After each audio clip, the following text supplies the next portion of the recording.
ओम शांति। आप सभी को दीपावली की शुभकामनाएं, बहुत बहुत शुभकामनाएं आपको, आपके परिवार को। अम, तो मैं कह रही थी कि आप सभी को दीपावली की बहुत शुभकामनाएं। मेरे पास एक यूज़र ने रिक्वेस्ट की थी कि मैं किसी इस्लामिक कॉलर का इस्लामिक कॉलिंग नाम के आईडी के व्यक्ति का जो वीडियो है उसका रिबटल करूं। तो मैंने हर एक रिबटल वीडियो में 3 तरह की चीज़ें होती हैं। एक तो हम उसकी त्रुटियों का संशोधन करते हैं, यानी कि उसने जो गलत प्रूफ दिखाए होते हैं सनातन धर्म से उनको ठीक करते हैं। दूसरा, हम अपने सनातन धर्म से प्रूफ देते हैं और तीसरा, हम उनके ग्रंथों के बारे में ऑब्जेक्शनेबल चीज़ें दिखाते हैं। तो चूँकि मैं ये वुमेन इन वेदास को अलग रखना चाहती हूँ रिबटल से, ताकि मैं इस सेक्शन को अलग से हर एक रिबटल में आगे प्रस्तुत कर सकूँ कि हमारा वेद क्या कहता है स्त्री के विषय में। मैंने ऑलरेडी वेद का भेद का रिबटल कर दिया है और उसमें मैंने मनुस्मृति में क्या लिखा है, बेसिकली ऋग्वेद, इन सब में जो उसने क्वेश्चंस बताए थे वो मैंने वेद का भेद के रिबटल में डाले हैं। और ये सारे रिबटल वीडियोस में उसी प्लेलिस्ट में डालूंगी। और जो इस्लामिक कॉलिंग का रिबटल है, जो उसमें मैं केवल उसकी त्रुटियां बताऊंगी, वो वाला वीडियो मैं इसके बाद प्रेजेंट करूंगी। इस वीडियो प्रेजेंटेशन के बाद, इस लाइव के बाद करूंगी, करीब 2 बजे मेरे टाइम से। और उसके एंड में मैं इस वीडियो का रेफरेंस दूंगी कि अगर आप वेद और स्त्री के बारे में जानना चाहते हैं तो आप ये वाला वीडियो देखें। तो अब मैं आपके साथ शेयर करती हूँ जो मैंने प्रेजेंटेशन बनाया है वेद का। और इसके लिए मैंने बहुत घंटे जो हैं बहुत सारे ग्रंथों को का अध्ययन किया। तो मैं आपसे शेयर करती हूँ।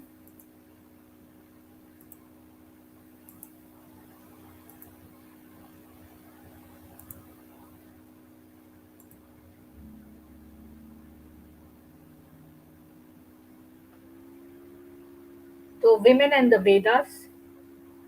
तो लोग बहुत कहते हैं कि वेदों में लिखा है कि स्त्रियों को वेद पढ़ने की इजाज़त नहीं है। स्त्रियां जो है वो वेद का के ग्रंथों को नहीं पढ़ सकती, उन्हें मना किया गया है, इत्यादि इत्यादि बहुत सारे वीडियोस में मैंने ऐसा देखा है। तो सबसे पहले मैं शुरुआत करती हूँ गॉड एज गॉडेस। तो सनातन धर्म में ईश्वर निराकार है, उसका कोई आकार नहीं है, उसका कोई जेंडर नहीं है। तो आप उसको एक पुरुष के रूप में या एक महिला के रूप में देख सकते हैं, पूज सकते हैं। तो आपको थोड़े से फैक्ट्स बता दूं कि ओम शन्नो देवीर्भिष्टिये अप्पो भवन्तु, ये अथर्व वेद के हैं, जो कि कहते हैं कि डिविनिटी जो है, दो देवत्व है, वो एक देवी है, जो एक गॉडेस है, जो कि पानी में रहती है और जो हमारे सारे डिजायर्स, हमारी सारी इच्छाएं और उम्मीदों को फुलफिल करती है, उन्हें उनकी पूर्ति करती है। अथर्व वेद में कहा गया है कि उसका जो एंड पूरा 14th किताब है, उसकी जो पूरा 14th मंडल है, उसमें मैरिज के बारे में, शादी के बारे में और गृहस्थ आश्रम के बारे में और गृहस्थी से संबंधित सब कुछ जो है एक वुमन सेज को अर्पित है, एक वुमन साध्वी को समर्पित है। The ritual texts of the Vedas list women sages to whom homage must be offered while studying the divine texts. See, for instance, Ashwalayan Grahasutra 3.4.4, Shankhayan Grahasya Sutra 4.10, which enumerate women teachers such as Sulbha, Maitreyi, Vadava, Prathitheyi, etc. और पूर्व मीमांसा सूत्र 6.1. अच्छा, तो इसमें जो वेदास हैं, वेद हैं, उनमें जो साध्वी दी हुई हैं, ये कहा गया है कि हमें उन्हें श्रद्धा अर्पण करनी है। जब भी हम ये ग्रंथ पढ़ते हैं तो हमें ये किसको डेडिकेट करना है, ये साध्वी हैं जिनको डेडिकेट करना है। जैसे कि अश्वलायन ग्रह सूत्र 3.44 में दिया गया है, शंखायन ग्रह सूत्र 4.10 में दिया गया है, जिसमें कि बहुत सारी जो आचार्य थी वो थी सुलभा, मैत्रेयी, वादवा, प्राथिथेयी वगैरह। पूर्व मीमांसा का जो सूत्र है 6.1.8, while it is true that the word man is used in a generic manner to denote human beings in the Vedas, authoritative grammar and ritual texts emphasize that this is merely figure of speech and that man and woman together constitute two halves of the same persona while performing Vedic sacerdotal ceremonies. तो पूर्व मीमांसा का जो सूत्र है 6.1.8 वो कहता है कि आज जब हम मैन लिखा होता है उसका मतलब ह्यूमन बीइंग से है, मतलब कि उसमें आदमी और औरत दोनों आते हैं। और ये एक फिगर ऑफ स्पीच है, क्योंकि आदमी और औरत जो है उनको अर्धांगिनी कहा गया है। औरत को मतलब जो उसका आधा अंग है आदमी का। तो आदमी और औरत जो है दो हिस्से हैं एक पर्सोना के। जब वो सेरेमोनी करते हैं, आपको पता है यज्ञ वगैरह में जो है वो स्त्री जो है जरूर होनी चाहिए, नहीं तो यज्ञ आप नहीं कर सकते।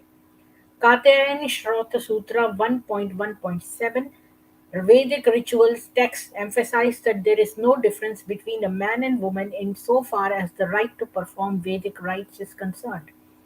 तो कात्यायन श्रोत्र सूत्र 1.1.7 में जो वैदिक टेक्स्ट दिए गए हैं उसमें ये कहा गया है कि आदमी और औरत में कोई डिफरेंस नहीं है। जब हम वैदिक रीतियां अपनाते हैं तो उसमें आदमी और औरत का कोई डिफरेंस नहीं है। The Gayatri Mantra, the holiest prayer of Hindus in the Vedas, is often represented symbolically as a Devi in classical Hinduism. She is thus a female deity who is also often termed as the mother of all Vedas and giver of boons. तो जो गायत्री मंत्र है जो हमारे सनातन धर्म में बच्चा बच्चा जानता है, ओम भूर्भुवः स्वः तत्सवितुर्वरेण्यं भर्गो देवस्य धीमहि धियो यो न प्रचोदयात्। तो ये जो है ये सबसे ज़्यादा होलीएस्ट प्रेयर है हिंदुओं की वेदास में। और इसमें जो देवी है यानी कि गायत्री देवी, वो सरस्वती, वो है मदर ऑफ ऑल वेदास, वो सारे वेदों की माता है और बूंस देने वाली, हमारे को इच्छा क्या बोलते हैं बून को वरदान देने वाली है।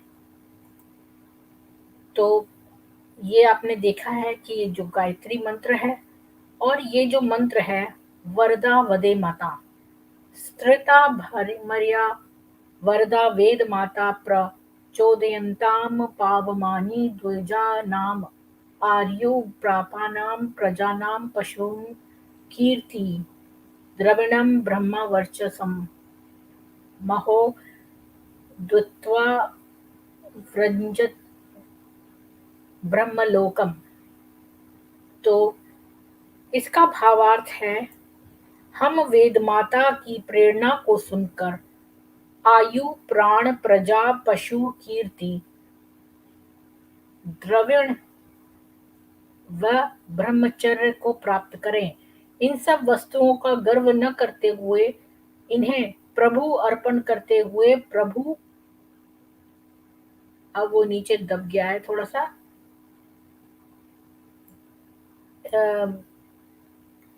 तो यहाँ से पढ़ लेते हैं। इन्हें मेरे प्रति अर्पण करने वाले होगे तो इन सब वस्तुओं को ब्रह्मलोक को प्राप्त करो। तो इसमें हमने देखा कि ये वेद माता है, यानी कि गायत्री देवी जो है, जो कि सरस्वती माता है, ये एक नॉलेज की देवी है और ये वेद माता है, ये वेदों की माता है। तो आप कैसे कह सकते हैं कि वेद स्त्रियां नहीं पढ़ सकती जब वेदों की माता ही गायत्री है। अब हम ये फैक्ट्स कंटिन्यू करते हैं कि Devi Aditi is the mother of all prominent devata such as Varun, Mitra, Aryaman, Rudra, Indra of kings and many other excellent sons. तो देवी अदिति को जो इन देवताओं की माता माना गया है, जैसे वरुण, मित्रा, Aryaman, Rudra, Indra. In the Shaiva tradition, numerous iconic representations, God is shown as Ardhanarishwar or God who is half woman, to emphasize that either God has no gender or he is both woman and man.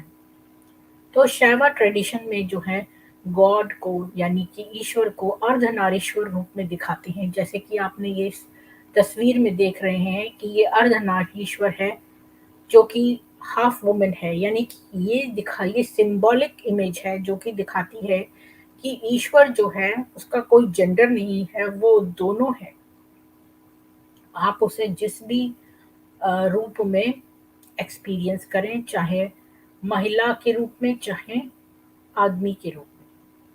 In the Vaishnava tradition, which is the most prevalent Hindu tradition today, God is worshipped as Vishnu together with Shri, who is Lakshmi. तो अब ये हमने शैवा tradition का बताया अर्धनारीश्वर। जो वैष्णव tradition है उसमें भी विष्णु जो है वो श्री यानी कि लक्ष्मी के साथ पूजे जाते हैं, जो कि आज दिवाली के अवसर पे लक्ष्मी जी की पूजा होती है और वो विष्णु जी की अर्धांगिनी थी। Lord Rama is worship with his wife Devi Sita. तो राम की वर्शिप भी देवी सीता के साथ होती है। Lord Krishna is worship with Radha. Krishna की राधा के साथ, यानी कि कोई भी ईश्वर जो है वो अकेले में नहीं है, हर एक के साथ देवी भी है। तो प्रभु और देवी दोनों ही उपस्थित हैं, चाहे वो शैवा ट्रेडिशन हो, वैष्णव ट्रेडिशन हो, राम हो, कृष्ण हो।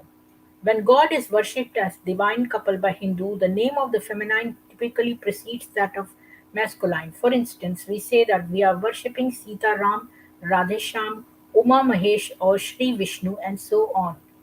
तो जब हम ईश्वर को डिवाइन कपल की तरह प्रार्थना करते हैं तो हम जो है महिला का नाम पहले लगाते हैं, यानी कि देवी का नाम प्रभु के पहले लगाते हैं। जैसे हम कहते हैं सीताराम, राधे श्याम, उमा महेश या श्री विष्णु। तो इससे आपको पता चलता है कि स्त्री की कितनी इम्पोर्टेंस है, देवी की ज़्यादा इम्पोर्टेंस है।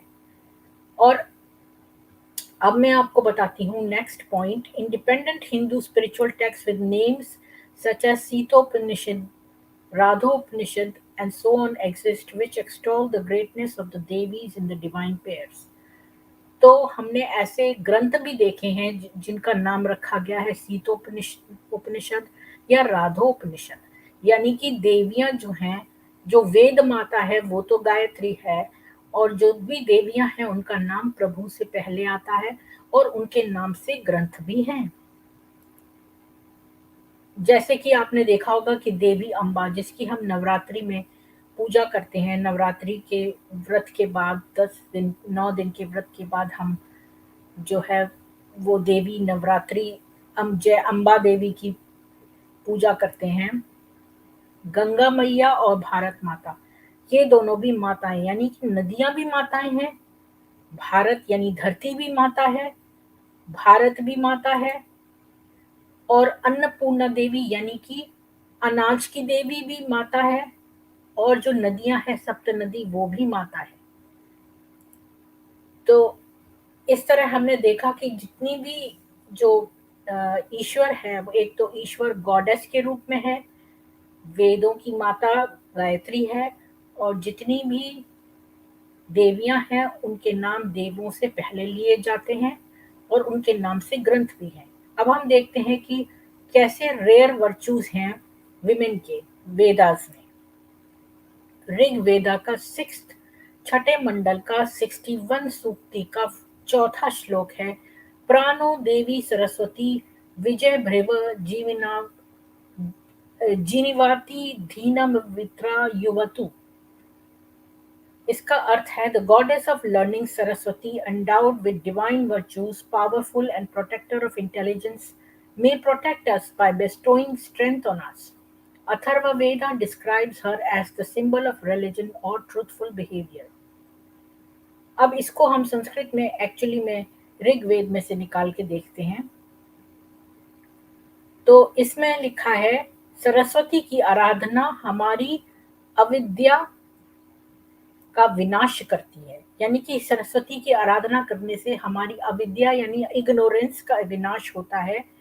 यह आराधना हमें सुदूर लक्ष्य पर पहुंचाने वाली होती है। सरस्वती की आराधना के लिए आवश्यक है कि हम सोम का पान करें तथा प्रभु स्तवन में पवित्र हों, जिससे वासनाओं का हमारे पर आक्रमण न हो। यानी कि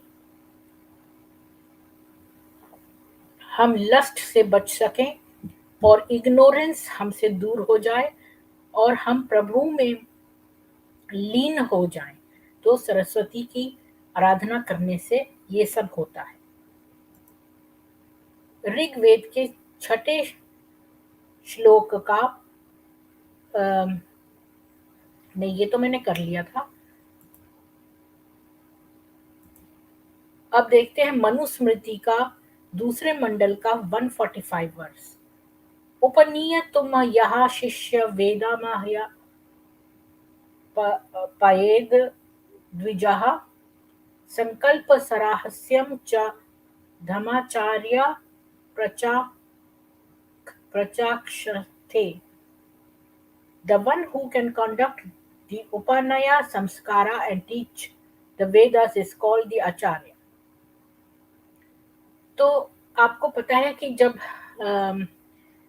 स्टडीज स्टार्ट होती हैं, प्राचीन काल में जब शिक्षा का आरंभ होता था तो एक रिचुअल किया जाता था, उपानयन संस्कार, जो कि छोटे बच्चों को दिया जाता है 7-8 साल के। अब हर एक उसमें वेद में लिखा हुआ है कि किस उम्र पे कि शिशु की ये जो है बच्चे की किस उम्र में ये स्टार्ट होता है, और इसमें एक धागा जो है वो पहनाया जाता है। इस बारे में मैं आपको नेक्स्ट आगे कुछ स्लाइड्स में बताऊंगी डिटेल में। तो ये एक धागा पहनाया जाता है और मंत्रोच्चारण करके, और इसको तो ये कह रहा है कि जो भी उपानया संस्कारा को कंडक्ट करता है, यानी कि इस रिचुअल को करने वाला, यानी कि और बच्चों पे करने वाला और जो वेदों का पढ़ाने वाला है, उसको आचार्य कहते हैं।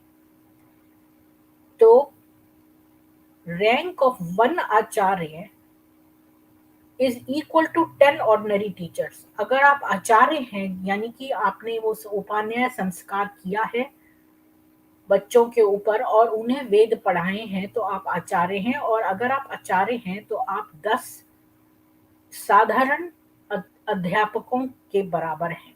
10 और एक पिता, the rank of one father is equal to that of 100 acharyas, the rank of one mother is equal to that of 1000 fathers। तो अगर आप एक आचार्य हैं तो आप 10 साधारण अध्यापकों के ऊपर हैं, के जैसे हैं, और अगर आप एक पिता हैं तो आप 100 आचार्यों के ऊपर हैं, के समान हैं, मतलब सॉरी। तो अगर आप एक पिता हैं तो आप 100 आचार्यों के समान हैं, और अगर आप एक माता हैं तो आप 1000 पिता के समान हैं। यानी एक माता 1000 पिता के बराबर है।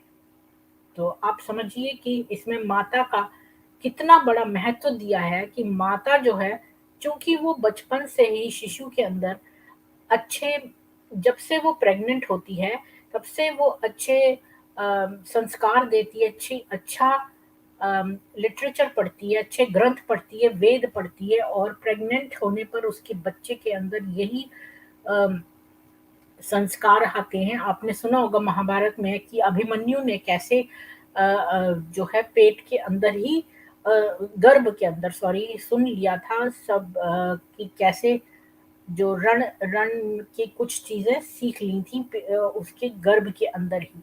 तो आप सोच सकते हैं कि एक माता का जो रैंक है वो 1000 पिता के बराबर कहा गया है। तो कितना महत्व दिया गया है एक स्त्री को। अब ये भी इससे पता चलता है, ये मैंने एक्चुअल में निकाला है श्लोक, क्योंकि मैं हर एक चीज़ को वेरीफ़ाई करती हूँ। तो मैंने एक्चुअल श्लोक में से निकाला है, तो आप इसमें से देखेंगे श्लोक नंबर 15, जो कि आपने यहाँ पर देखा पिछले स्लाइड में कि ये था उपाध्याय यहाँ से, तो आप आचार्य उपाध्याय से 10 गुना, यानी आचार्य जो है वो उपाध्याय से 10 गुना है और पिता आचार्य से 100 गुना। तो पिता जो है वो आचार्य से 100 गुना है और माता पिता से 1000 गुना अधिक पूज्य है। यानी कि कितना पूजा के योग्य है, ये आपको यहाँ से पता चलता है कि माता जो है वो कितनी ज़्यादा महत्वपूर्ण है और पूजनीय है। अब मनुस्मृति का देखते हैं तीसरे मंडल का 55वां श्लोक। यत्र नार्यस्तु पूज्यन्ते रमन्ते तत्र देवताः। Wherever wherever women are honored, there is heaven, यानी abode of gods, and where they are not, there all activities fail.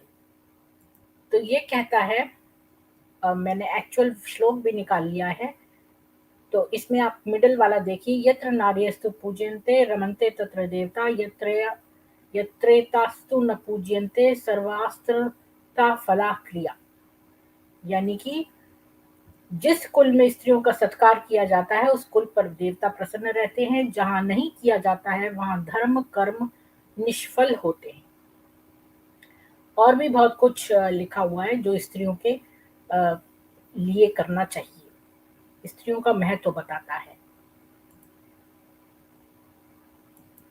अब अगला देखते हैं कि आपको पता है कि ये कहानी थी शबरी की, जो कि एक शूद्रा थी, और जब उसने सुना कि श्री राम पधार रहे हैं तो उसने बेर लेने गई और हर एक बेर चख चख के उसने श्री राम को खिलाया, यानी अपने झूठे बेर खिलाए और श्री राम ने उनके झूठे बेर खाए। इसे कहते हैं भक्ति। इससे पता चलता है डिवोशन टुवर्ड्स गॉड, और ये भक्ति का है कि उसने अपने झूठे बेर खिलाए श्री राम को। अब अगले पे चलते हैं, वुमन और यज्ञ। यज्ञ जो है वो एक सनातन धर्म का एक बहुत ही महत्वपूर्ण पहलू है, और हर एक जगह वेदों में लिखा है कि यज्ञ जरूर करना चाहिए।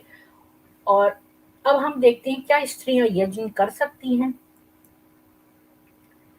तो अब यहाँ आता है उपनयन, यानी कि एक्ट ऑफ लीडिंग और एनलाइटनमेंट और नियर द आई। तो ये जो उपनयन संस्कार किया जाता है, तो अब हम उसके बारे में चलते हैं। जो मैं आपको बता रही थी कि ये एक, आप देख रहे हैं कि एक एक बच्चा है जिसको कि इन्होंने थ्रेड पहनाया है जो सेक्रेड थ्रेड है, और उसके लेफ्ट शोल्डर से निकाला है। तो ये संस्कार दिया जाता है, और इसके हाथ में पीपल की डंडी है। तो ये जब प्राचीन काल में जो है वो बच्चे जाते थे गुरु के पास आश्रम में पढ़ने के लिए, तो उनका ये संस्कार किया जाता था और वो वेद विद्या ग्रहण करने जाते थे। और जो बच्चियां थीं वो इतने वर्षों के लिए जो है माता पिता से दूर और किसी आश्रम में नहीं इस तरह से रहती थी, और यही वजह है कि वेद जो है वो पर फिर भी जो जो बच्चियां बहुत ही इसकी तरफ ध्यान देती थी और ऐसा करना चाहती थी, तो वो वेद भी पढ़ती थी। पर यह एक बहुत बड़ा कारण है क्योंकि प्राचीन समय में केवल छोटे बालक ही जाते थे अपने सुदूर किसी गुरु के आश्रम में रहकर, और वहां अनेक वर्षों तक ब्रह्मचर्य का पालन करते हुए वेदों का ग्रहण करते थे, और बच्चियों के लिए यह संभव नहीं था। यह एक कारण था कि वेद जो है वो बहुत ज्यादा जो है वो नहीं पढ़े बच्चियों ने। लेकिन वेदों में ऐसा नहीं लिखा है कि स्त्रियां वेद न पढ़ें, और जो लोग भी ऐसा कहते हैं मैंने उनके लिए अलग से जो उन्होंने कुछ प्रूफ दिखाए हैं उसका मैंने रिबटल अलग वीडियो में किया है। यहाँ मैं आपको प्रूफ दिखाऊंगी कि वेद कहते हैं कि स्त्रियां जो हैं वो वेद पढ़ें, और बालक और बालिका जो है वो समान है, और यज्ञ जो है वो बिना स्त्री के पूर्ण नहीं हो सकता। और मैं आपको बहुत सारे एग्जाम्पल्स दिखाऊंगी जहाँ स्त्रियों ने वेद पढ़े हैं। और अ, खैर अभी अभी मैं आपको ये दिखाती हूँ कि उपनयन संस्कार न केवल बालक का होता था बल्कि बालिका का भी होता था। इसके लिए मैं आपको जो है वो धर्मशास्त्र वॉल्यूम 2 दिखाऊंगी। तो ये है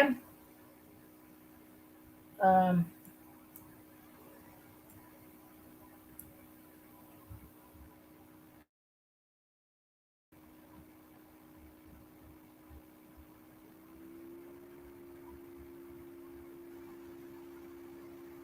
ये है गवर्नमेंट ओरिएंटल सीरीज का, और यह है history of Dharmashastra, ancient and medieval religious and civil law.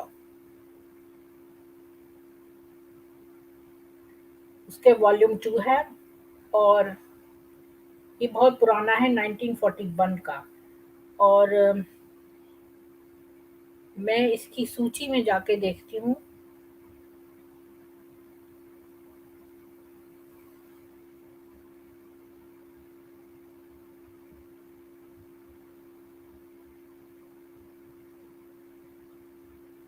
अच्छा हाँ, ये भी देखिए आप कि 4000 बीसी से 1000 बीसी तक वैदिक संहिता, ब्राह्मण और उपनिषद थे। और 800 बीसी से, यानी कि हमारे ये सनातन धर्म इतना पुराना है, ये इसी टेबल से आपको दिख जाएगा कि 4000 बिफोर क्राइस्ट से लेकर 1000 ईयर्स बिफोर क्राइस्ट तक क्या हुआ। और ये इस्लाम तो खाली 1400 साल पुराना है, ये तो 4000 बिफोर क्राइस्ट है। तो ये आप सोच सकते हैं कि कितना प्राचीन हमारा धर्म है। और इसमें हम देखते हैं उपनयन संस्कार जो है। अब इन संस्कारों में ये होगा चैप्टर उपनयन, ये है चैप्टर 7 उपनयन संस्कार। और हम ये देखेंगे कि उपनयन संस्कार क्या बालिकाओं का भी होता था या खाली बालकों का होता था। 268 पेज पे है।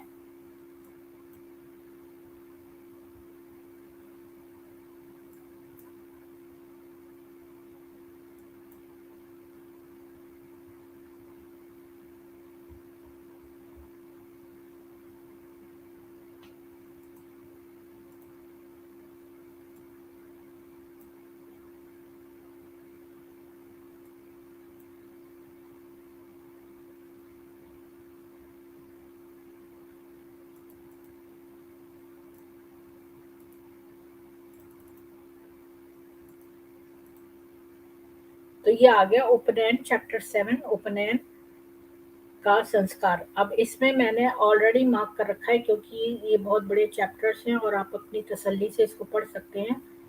अम, रोशनी आ रही है तो मैंने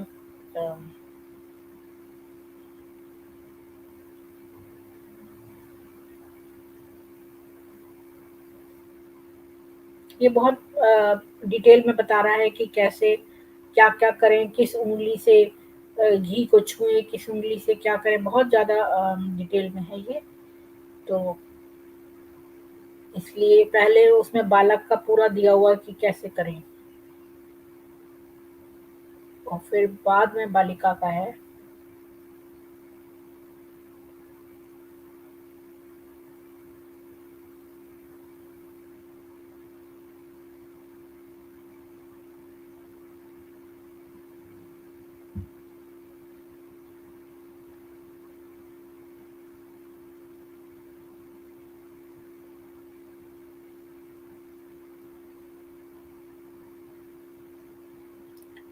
हाँ, तो अब आप इसमें देखिए कि यहाँ लिखा है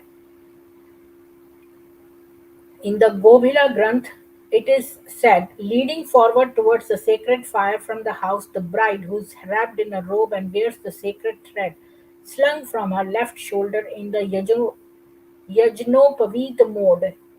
He, the husband, should murmur the verse Soma gave her to Gandharva.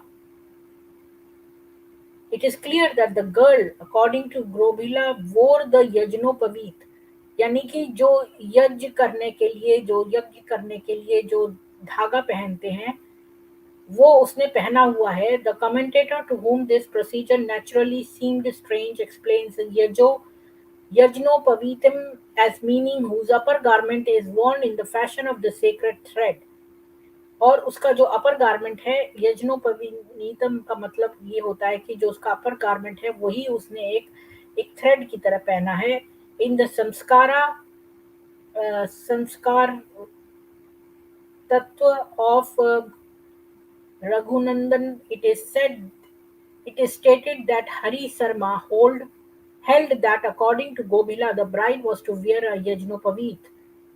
अच्छा, अब हम इसमें यहाँ चलते हैं. इन द महाभारत, तो महाभारत में वन पर्व 305.20, a Brahmin is said to have taught mother of Pandava's heroes a number of mantras from the Atharva Siraj.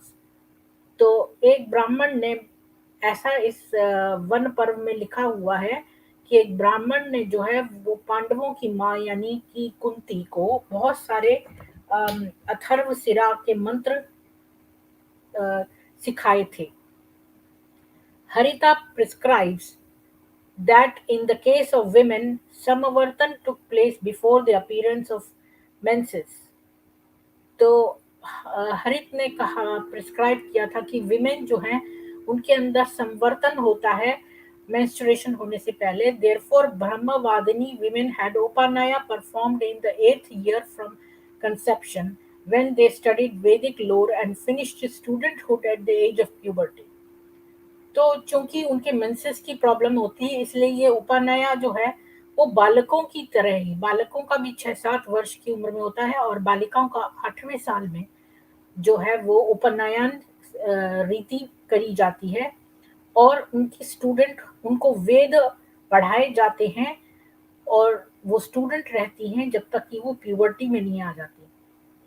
Yama says in the former ages tying of the girdle of Munja Upanayan was desired in the case of maidens. They were taught the Vedas and made to recite the Savitri verse.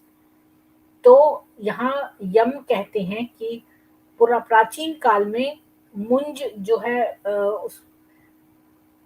उसका girdle बांधने से यानी कि उपनयन यानी कि ये एक संबोधन होता है, ये एक क्या बोलते हैं एक सिग्नल होता है कि उनका वैदिक स्टडी स्टार्ट होने वाला है और उसकी जो वैदिक रिचुअल जो है वो करते हैं वो.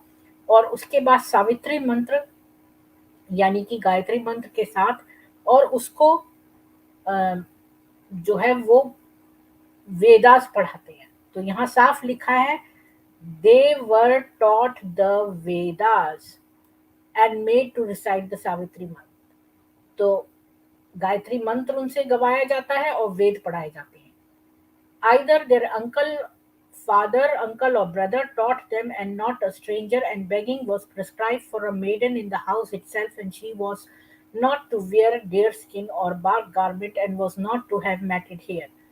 तो चूंकि एक बालक को जो है ब्रह्मचर्य जब वो करता है, जब वो स्टूडेंटहुड में होता है और उपनयन संस्कार करने के बाद जब वो गुरुकुल में जाता है और वेद पढ़ता है तब उसको जा जाके घर घर जाकर भीख भी मांगनी पड़ती है. पर लड़कियों बच्चियों के केस में जो है वो घर में ही उन्हें भीख मांगनी पड़ती है, उन्हें और घरों में जाकर भीख नहीं मांगनी पड़ती. तो जो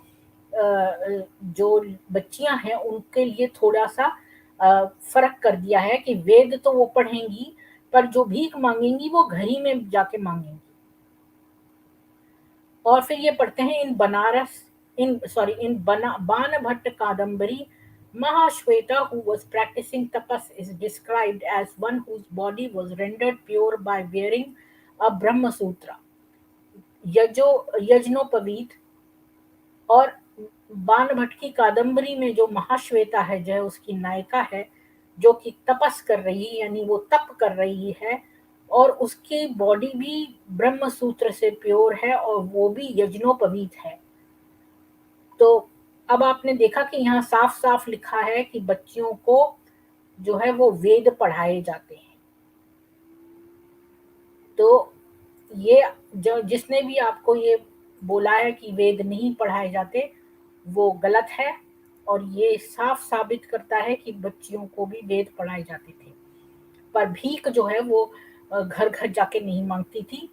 भीख नहीं बोलना चाहिए, क्या बोलते हैं उसको, जो जो ब्राह्मण घर घर जाकर दक्षिणा वो मांगते हैं, ब्रह्मचर्य जो बालक होते हैं, वो जाकर मांगते हैं, वो नहीं बच्चियों को मांगना पड़ता था। बस ये था डिफरेंस, वो घर में ही मांगती थी।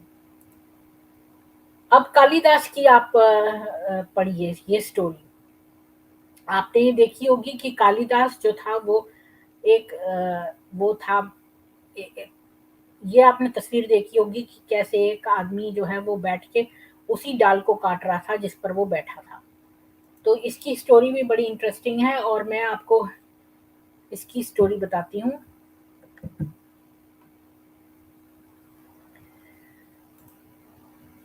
तो अ,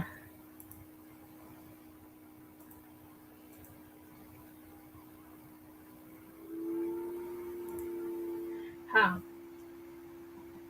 तो बड़ी तेज धूप आ रही है और मुझे फिर से ये धूप वाली प्रॉब्लम हो रही है। तो मैं 1 मिनट कर्टन्स ड्रॉ कर देती हूँ।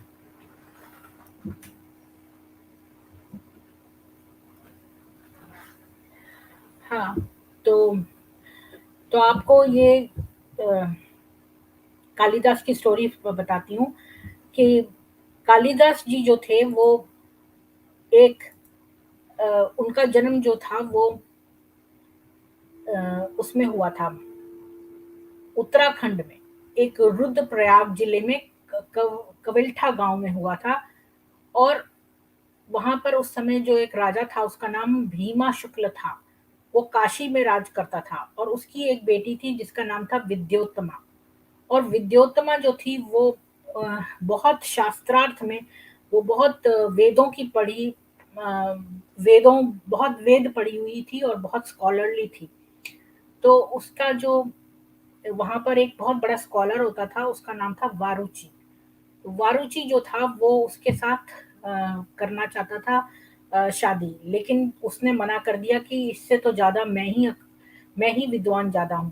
तो इससे वारुचि को बहुत ठेस पहुंची, और वो हरेक को हरा देती थी शास्त्रार्थ में। और उसने वारुचि को भी हरा दिया। तो इससे वारुचि जो था वो बहुत रुष्ट हुआ, और एक दिन उसने एक आदमी को देखा जो जिस डाल पे बैठा था उसी डाल को काट रहा था।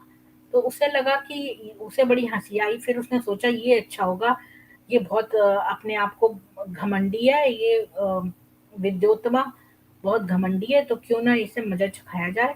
और उसने उसको मना लिया, कालिदास को, जो कि देखने में सुंदर था, रिष्ट पुष्ट था।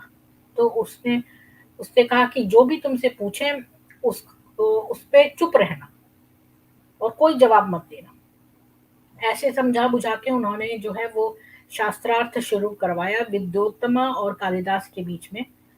और जब शास्त्रार्थ शुरू हुआ तो विद्योत्तमा ने कालिदास को एक उंगली दिखाई, तो जिसका अर्थ था ब्रह्मा एक है। पर कालिदास ने सोचा कि ये एक आंख फोड़ देगी, तो मैं इसकी दो फोड़ दूंगा। तो इसके जवाब में उसने दो उंगलियां दिखाई। तो उसने विद्योत्तमा ने समझ लिया कि ये कह रहा है कि सृष्टि में ब्रह्म और जीव दोनों हैं। ये जो उसके साथ बैठे थे उन्होंने उसको समझाया विद्योत्तमा को कि इसका अर्थ ये है कि वो सृष्टि में न केवल ब्रह्मा है बल्कि जीव भी हैं।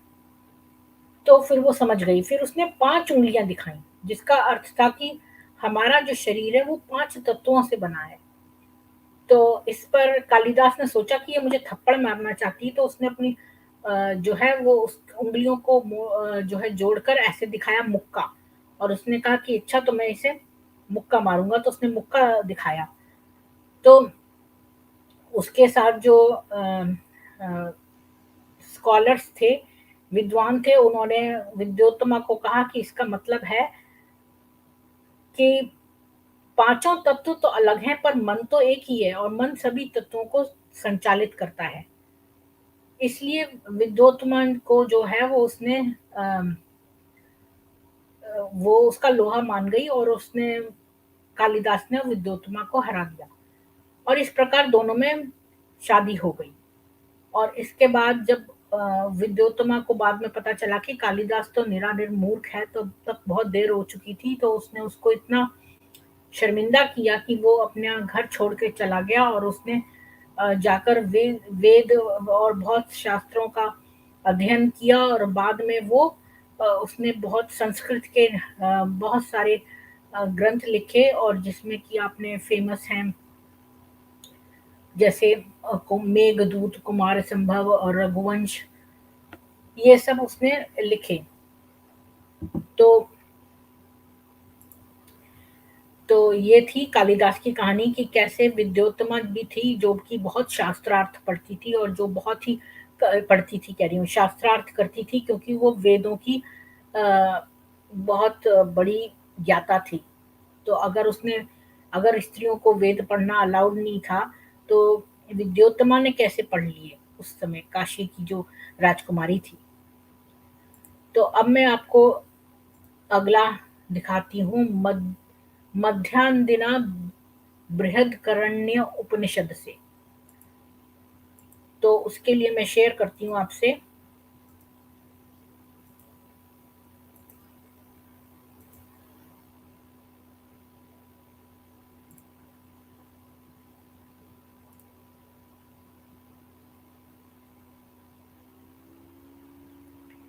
तो बृहदकरण्य उपनिषद जो है वो बताता है कि जो जो एक बहुत बड़े साधु थे यज्ञवल्क, उनके साथ डिबेट करी बहुत सारे साधुओं ने, लेकिन वो सबको हरा देते थे। तो एक एक वुमन साध्वी आई, जो इसकी स्त्री थी, साध्वी, उसका नाम था गार्गी वचनवी। वो उठी और उसने जो साधु यज्ञवल्क थे उनके सभी प्रश्नों के उत्तर दे दिए और उसने कहा कि वो उनके साथ डिबेट करे और जो अगर वो डिबेट में अ, जो भी रिजल्ट होगा वो बाकी के जितने विद्वान साधु हैं वो उसको मान लेंगे। तो ये थी गार्गी और दूसरी थी मैत्रेयी जो कि यज्ञवल्क की पत्नी थी, जिसने कि अपने हस्बैंड यज्ञवल्क को मोटिवेट किया कि वो एक सरमन दें गॉड और सोल के ऊपर। और आपको पता है कि ये मैत्रेयी और गार्गी जो दोनों थी महिलाएं इतनी ज्ञाता, इनके नाम पर मैत्रेयी और गार्गी कॉलेज बने हैं दिल्ली में।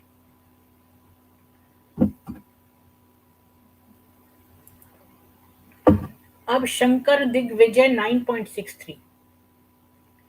उदय भारती जो थी वो एक बहुत बड़ा विद्वान था, मंदन मिश्रा। और उभय भारती जो थी वो इसकी पत्नी थी और वो जज थी एक डिबेट में, जो कि उसके हस्बैंड और एक फिलोसोफर आदि शंकराचार्य के बीच में जो डिबेट हुई उसकी जज वो थी। और जब उसका पति हार गया और आदि शंकराचार्य जीत गए तो उसने खुद चैलेंज किया आदि शंकराचार्य को। ये 8वीं सेंचुरी की बात है कि उसने शास्त्रार्थ किया आदि शंकराचार्य के साथ।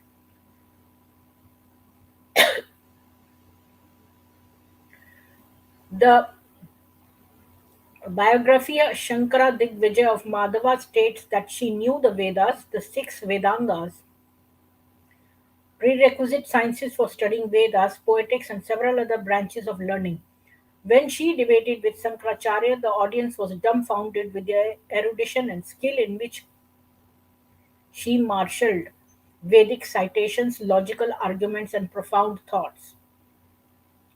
तो तो आदि शंकराचार्य जो है, जब उसने उसके पति को हरा दिया तो उभया भारती जो थी वो इतनी विद्वान थी कि उसने डिबेट करी आदि शंकराचार्य के साथ। और वो कहते हैं कि वो वेदों की बहुत बड़ी ज्ञाता थी और 6 वेदांगा को जानती थी, 6 वेदांगाओं को, जो कि प्री रेक्विजिट हैं। वेद को जानने से पहले वेदांगा जानने पड़ते हैं और इसमें भी उसका महारत था। और बहुत सारी पोएट्री में और बहुत सारे ब्रांचेस लर्निंग के। और जब वो आदि शंकराचार्य के साथ उसने डिबेट की तो जो देखने वाले थे वो स्पीचलेस रह गए। उसकी स्किल और उसको इतना कुछ ज्ञान था, इतने सारे वो साइटेशंस देती थी, इतने सारे शास्त्रार्थ करती थी और उसके इतनी महान थॉट्स थे। तो ये तो हमने देखा कि शास्त्रार्थ कैसे कालिदास ने की जो है वो क्या बोलते हैं, विद्योत्तमा करती थी, कैसे शास्त्रार्थ। हमने ये भी देखा कि गार्गी और मैत्रेयी जो थी वो थी, और आदि शंकराचार्य के साथ जो उभय मिश्रा ने किया वो। और अब ये देखिए कि some texts are specifically intended for recitation by women only, such as the Madhyaninda Yajurveda Mantras 5.17, 3.44 and 45. The Apastambha Dharma Sutra 2.2.29.11 से लेकर 15 तक, एंड श्रौता सूत्रास मैनुअल्स ऑफ वैदिक राइट्स। ये जो टेक्स्ट मैंने अभी बताए हैं, ये खाली एक स्त्री ही रिसाइट कर सकती है, पुरुष नहीं। और तांडव ब्राह्मण 568 advises women to chant Samaveda along with Veena when a यज्ञ is being conducted। ये ऋग्वेद का भी है, और यही चीज मैंने ऋग्वेद में एक श्लोक में पढ़ी है कि वहां कहा जाता है कि जो स्त्री है उसको सामवेद साथ साथ रिसाइट करना है, और वीणा के साथ, जबकि एक यज्ञ हो रहा हो तो। Or some Vedic texts actually cite women as authorities on minutiae of Vedic rituals, as for example, Aitreya Brahmana 2.9 cites the opinion of Kumari Gandharva Grihita on the Agnihotra ritual। और कुछ वैदिक टेक्स्ट ये भी कहते हैं कि स्त्रियां ही authority हैं, मतलब वही इसका संचालन करती हैं, वैदिक रीतियों का वही मॉनिटर करती हैं, वो सुपरिंटेंडेंट होती हैं पूरे वैदिक रिचुअल को देखने के लिए। उनके ऊपर कोई पंडित नहीं है, वही सबसे ऊपर है, और वही उनके निरीक्षण में ये सब होता है। जैसे कि अत्रेय ब्राह्मणा 2.9 ने बताया है कि कुमारी गंधर्व गृहीता में अग्निहोत्र रिचुअल के बारे में, कि वो अग्निहोत्र रिचुअल जो है वो स्त्रियों के निरीक्षण में होता है।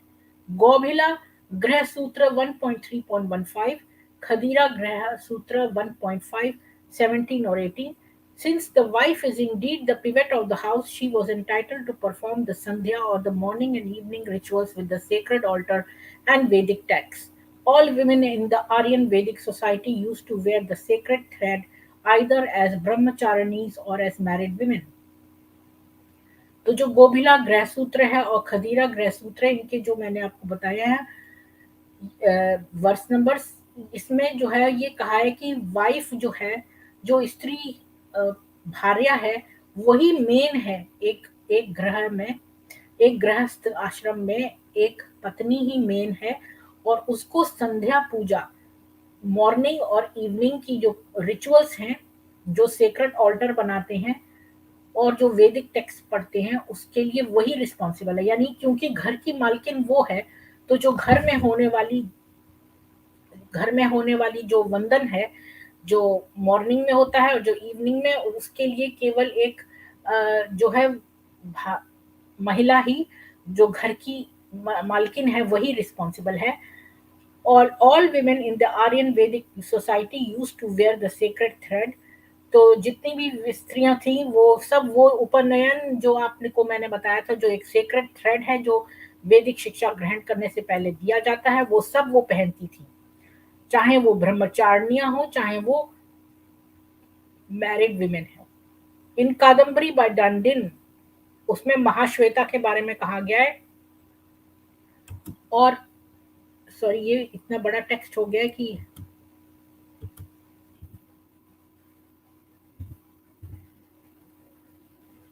lady named Mahashweta is described as adorned with a white sacred thread that shone like pure moonlight।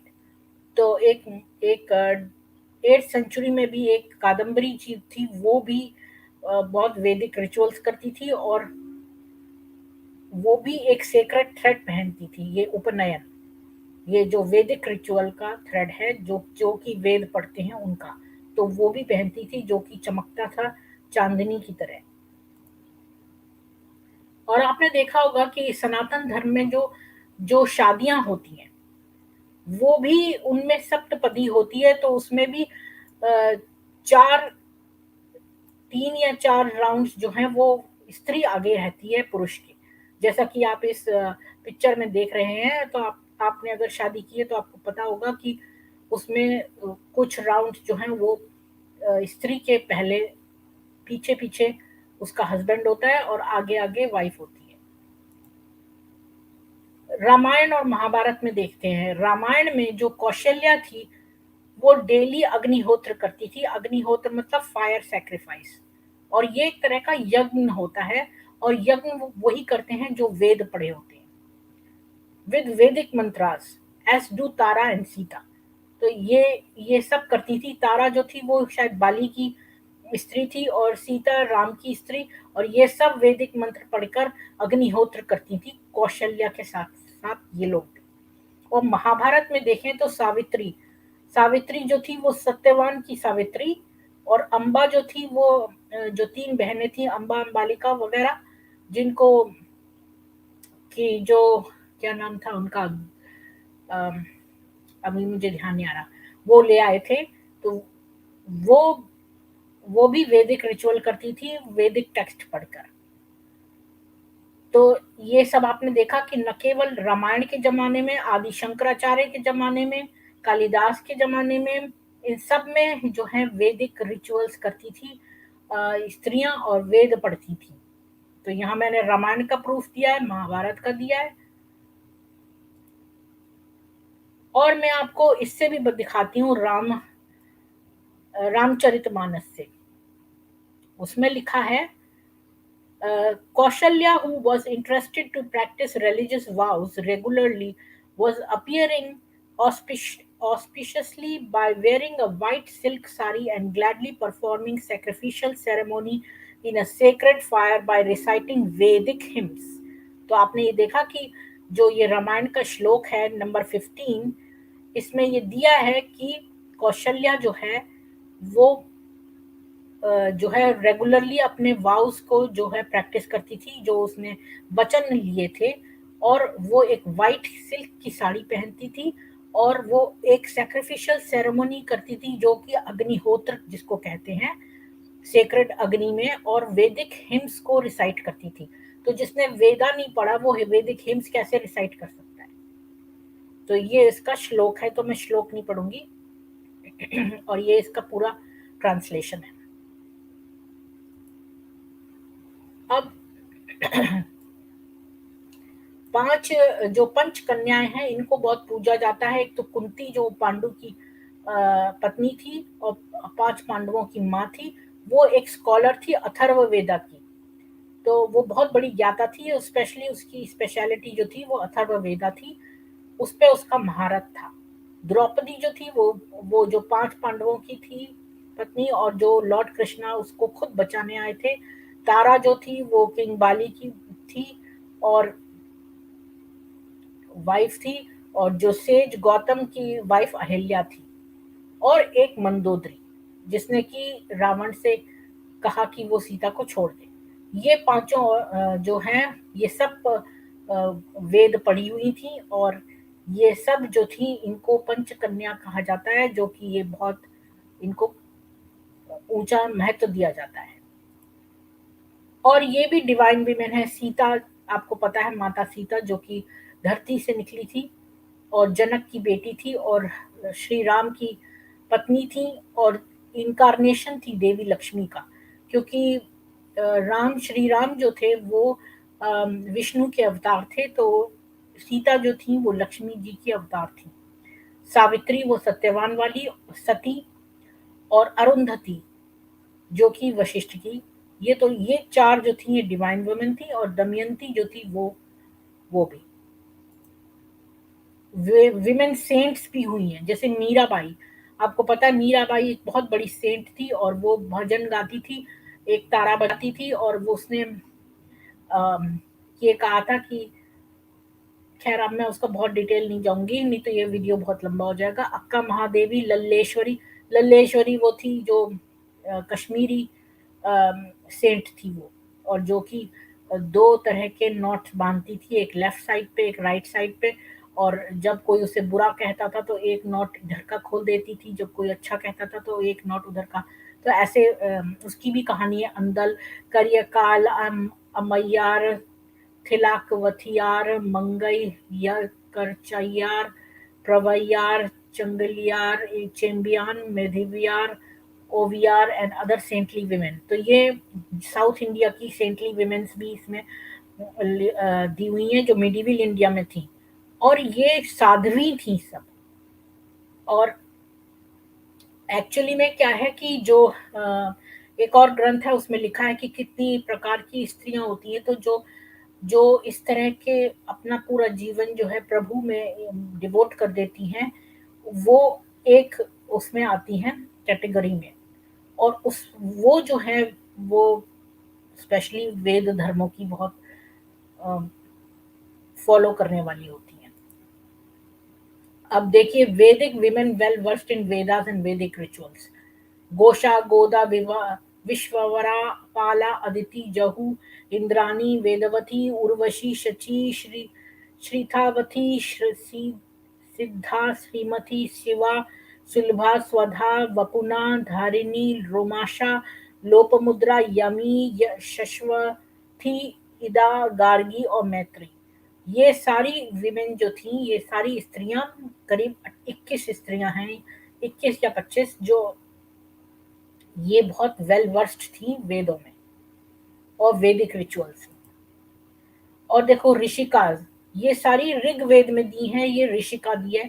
और जैसे रोमशा, ये पहले मंडल में 26वें सूक्त और 7वें ऋचा में इसका वर्णन किया गया है। तो यानी कि ये वैदिक टाइम्स में, इतने प्राचीन समय में, इन ये सब ऋग्वेद जो सबसे सारे वेदों में पुराना है, वो ऋग्वेद में इन सब का वर्णन है। और ये भी दिया है कि कौन से मंडल में है, आपको ढूंढना की जरूरत नहीं है, आप इसमें से देख सकते हैं इस चार्ट में से। तो इसमें ये जो मैंने पीछे पढ़ी थी लोप मुद्रा वगैरह, ये सब इसी में दिए हैं। गोशा ये वही है, हैं जो कि पीछे मैंने उनका नाम दे दिया, 2 स्लाइड एक जैसी बन गई। तो ये 21 है एक्चुअली में। 7 और थी, टोटल 28 थी। तो उन सातों का नाम जो है वो नदियों का भी नाम है, तो ऐसा कुछ एक जगह वर्णन है। खैर, तो 21 जो है वो तो उनका पूरा विवरण दिया हुआ है ऋग्वेद में, कौन से मंडल में कौन से सूक्त में इनके नाम आए हैं। तो कोई भी आपसे कह नहीं सकता कि विमेन जो है ये एक दो नहीं थी, कितनी सारी हैं। 21 तो हमारे ऋग्वेद में मेंशन्ड है, जो वेदों की ज्ञाता थी। अब देखिए शारदा देवी 1853 में। तो आपको मैं पुराचीन समय से बताती आ रही हूँ, चाहे वो रामायण हो, महाभारत हो, ऋग्वेद हो, कि कैसे ये विमेन जो हैं ये वेद रिचुअल कर रही हैं। और ये एक दो नहीं है, हजारों हैं। अब अभी के देखिए 1853 ऑनवर्ड्स, अब हम प्राचीन से मॉडर्न की तरफ आते जा रहे हैं। तो इसमें शारदा देवी 1853, ये जो श्री रामकृष्ण परमहंस की जो वाइफ थी, और ये भी एक खुद एक साध्वी थी। और अपने हस्बैंड की मृत्यु के बाद 1886 में से लेकर 1920 तक ये प्रचार करती रही, और ये एक बहुत बड़ी संत थी। और अभी आजकल भी आपने देखा होगा आनंदमयी माता, जो कि 1982 में चली गई, ये हिंदू थी। और इनके हस्बैंड खुद इनके भक्त बन गए थे। और माता अमृतानंदनमयी और निर्मला देवी, इनको भी आपने सुना होगा कि ये निर्मला देवी ये तो सहज योग सिखाती हैं। ऑनलाइन आप इनके उसमें जा सकते हैं। तो और तो ये मैंने बहुत सारी हैं उसमें, पर मैंने बहुत इम्पोर्टेंट सिलेक्टिव लिए, क्योंकि इसका फिर एंड ही नहीं होगा। अगर आप ढूंढेंगे तो 100 से ऊपर आपको मिल जाएंगी, गूगल सर्च करके देखेंगे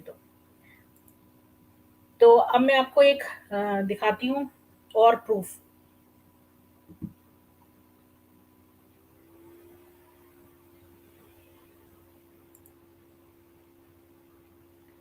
ये देखिए, ये एक मैगजीन है हिंदुइज्म टुडे की, और इसमें आप पढ़िए कि 10 यंग ब्राह्मण गर्ल्स रिसीव देयर उपनयन, यानी वही thread ceremony, commencing the study of Vedas on April 2, 2000।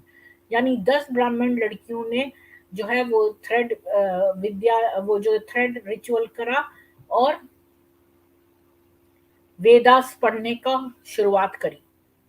तो इसमें उनकी दिया हुआ है, उसमें आप पूरा डिटेल पढ़ सकते हैं। मैं तो आपको थोड़ा सा बता रही हूँ कि this was the first ceremony, Shankar सेवा समिति ने ये ऑर्गेनाइज की थी और इससे 25 साल पहले अहमदनगर में भी हुई थी। अब चलते हैं भावभूति उत्तरा रामचरित 2.3 एंड शंकर दिग्विजय 9.63, ये दोनों के अनुसार ये बताते हैं कि अत्रेई जो है वो सदर्न इंडिया में गई, जहाँ की उसने वेद पढ़े और इंडियन फिलॉसफी पढ़ी। तो ये उसमें लिखा है भावभूति की उत्तर रामचरित्र में इसका जिक्र है। और Shankar debated with female philosopher उभय भारती, जिसके बारे में मैंने ये यहाँ रिपीटेड दिया है कि उभय भारती के साथ जो है उसने आदि शंकर ने डिबेट किया। हाँ, शंकरा लिखा है, एक्चुअली आदि शंकरा। और माधवा मेंशंस की वो बहुत, तो ये स्लाइड एक्चुअली मैंने एक वेबसाइट से ली थी, पर चूंकि मैंने ऑलरेडी उसके बारे में इतना डिटेल में लिख दिया है तो यहाँ पर एक एक्स्ट्रा अत्रेई के बारे में दिया है। और एक और थी कोन्नेरी दसाई, जिसने कि नामलवार तिरुयामोली के ऊपर उसने कमेंट्री लिखी थी और रेफरेंस दिए थे वैदिक टेक्स्ट के। तो एक्चुअली मुझे नॉलेज जो है वेदों की इतनी थी, लेकिन ये सब नॉर्दर्न इंडिया के, तो सदर्न इंडिया के लिए मैंने जो है वो ऑनलाइन हेल्प ली है और मैंने अपने रेफरेंसेस दिए हुए हैं एंड ऑफ द अपनी प्रेजेंटेशन में, और मैंने ये बहुत जगह से वेरीफाई किए हैं, तो ये सारे ट्रू हैं। और विमेन एसेंशियल फॉर वैदिक रिचुअल्स। अब ये कहते हैं कि वेद की जो आप रीतियां हैं वो पूरी नहीं कर सकते बिना स्त्री के। The Vedas say that a man must not perform any Vedic sacraments or rituals if he becomes a widower. तो अगर एक आदमी की स्त्री मर जाती है और वो विडो हो जाता है तो वो यज्ञ कर ही नहीं सकता। A man can perform Vedic sacrifice only if he has his wife by his side. Once he loses a wife, he has no right to perform even Agnihotram, says the Vedas. तो वेद के अनुसार अगर किसी आदमी की स्त्री पत्नी मर जाए तो वो कोई यज्ञ कर ही नहीं सकता, ना कोई सैक्रिफाइसेस फायर के, जैसे हम सैक्रिफाइस करते हैं, घी का सैक्रिफाइस, सामग्री डालते हैं, ये सब सैक्रिफाइस हम नहीं कर सकते, अग्निहोत्रम तक नहीं कर सकते वेदास के अनुसार बिना पत्नी के। और ये श्लोक है पत्नी वत्सायग्निहोत्रम भवति। और प्राचीन काल में देखा गया था कि आदमी रोता था औरत की डेड बॉडी के साथ कि अरे तुम चली गई, अब तो मैं अब वैदिक सैक्रिफाइस तुम्हारे बिना कैसे करूंगा। और इस बात का प्रूफ हम इससे भी देखते हैं कि जो अरे वो मैंने यहाँ पर नहीं डाली स्लाइड, कि राम जो थे, वो श्री राम, उन्होंने जब सीता गई हुई थी जंगल में, तो जब वो नहीं थी उनके साथ, तो उन्होंने उनकी सोने की प्रतिमा बनाकर यज्ञ किया था। ये आगे मैं आपको दिखाऊंगी। एनीवेज, आपको पता है कि जो लास्ट राइट्स हैं, कहते हैं कि उसमें ये हर एक मजहब में भी दिया है कि भाई आपने कभी नहीं देखा होगा कि फ्यूनरल के साथ जो है औरतें जाती हैं। ये लोग इस्लाम के साथ कंपेयर करते हैं, आपने कभी देखा है कि इनके डेथ उसमें कोई वुमन गई हो?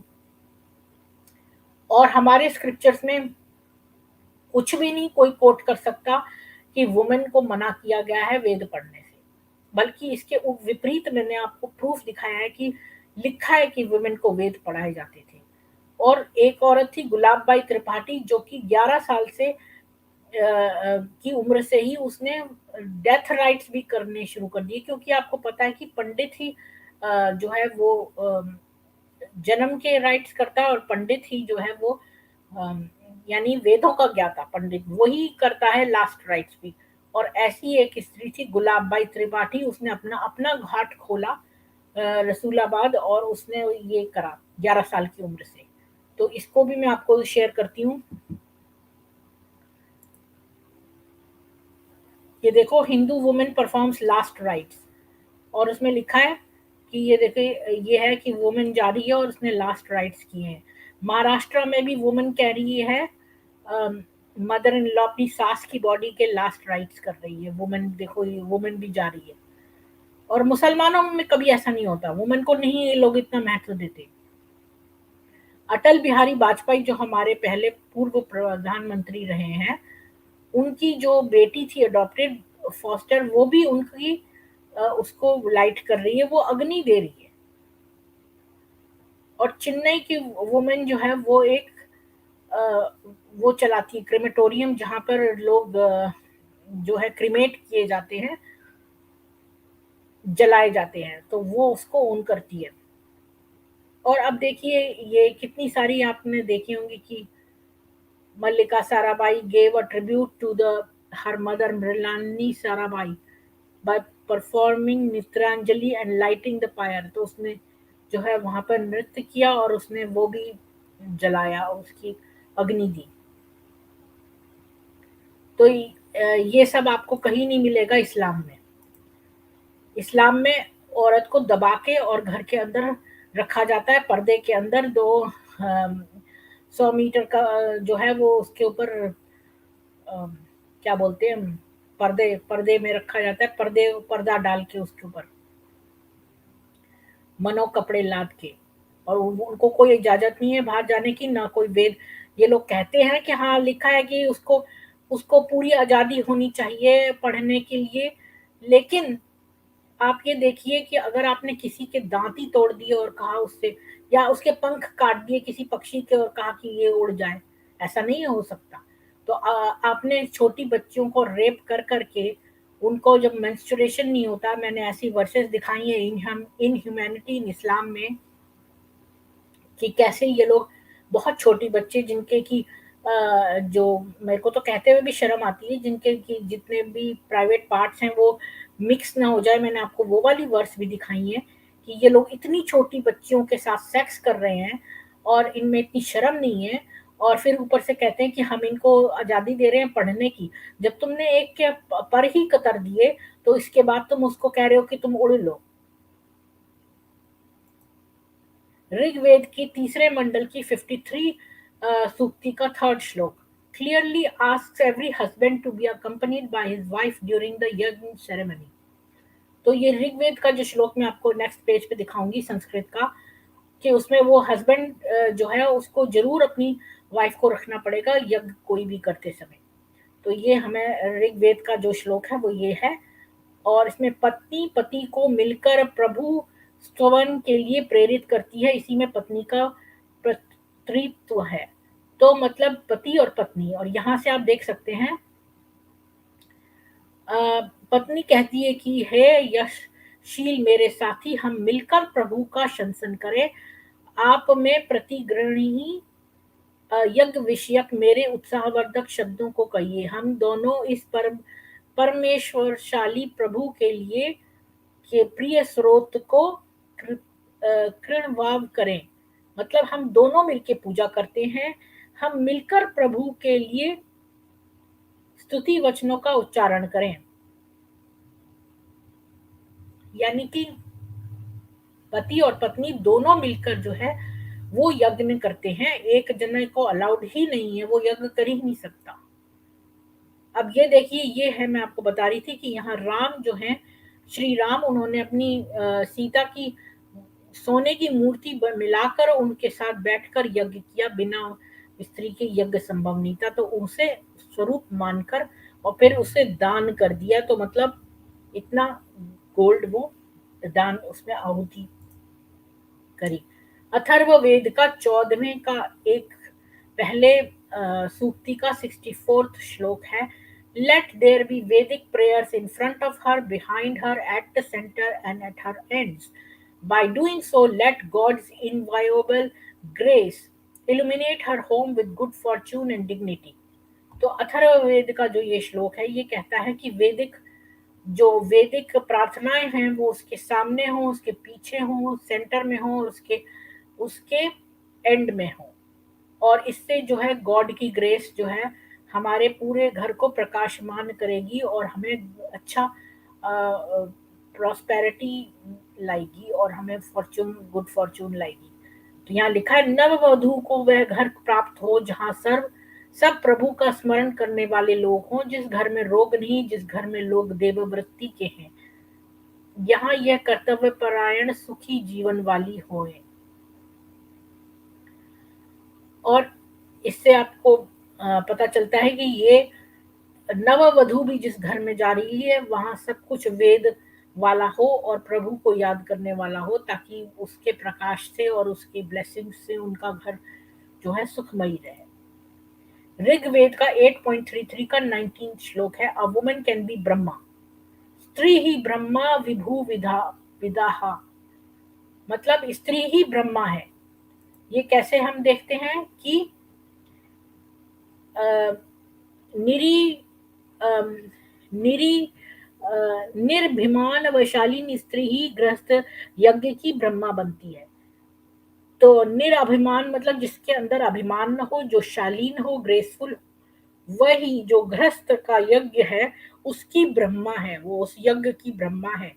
गृहस्थ यज्ञ को यही निर्दोष व निर्विघ्न बनाकर पूर्ण करती है। इसे नम्र होना चाहिए, सभ्य चाल वाली होना चाहिए तथा ठीक से वस्त्रों को धारण करना चाहिए।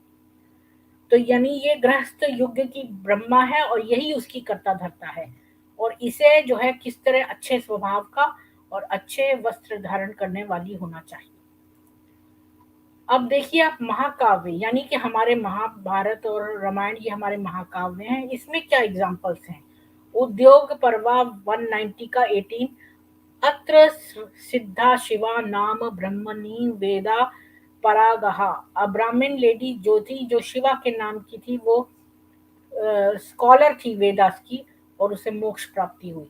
एक नॉन ब्राह्मण लेडी थी जो द्रौपदी नाम था उसका, और वो भी वेदों की विज्ञाता थी। और आचार्य माधव जो है महाभारत तत्पर निर्णय कहते हैं, वेदाश्चपा उत्तम स्त्री भीति कृष्णाताभिरीहा अखिलाहा लाइक द्रौपदी, यानी कि द्रौपदी जो एक नॉन ब्राह्मण थी उसकी तरह से लोग वेद पढ़ें, ऐसा ये कहते हैं आचार्य माधव। वाल्मीकि रामायण में सुंदर कांड में 53 मंडल के 23 वर्ष में वेदे ही शोक संतापा उताशन मुपागतम, मतलब कि दुखी सीता जो है वो हवन करती है। संध्या काल में संध्या वर्तन वरावरणी, Sita would come the river to perform sandhya with pure water. तो वो वैदिक हिम्स रिसाइट करती थी और संध्या वंदन करती थी, संध्या की पूजा करती थी।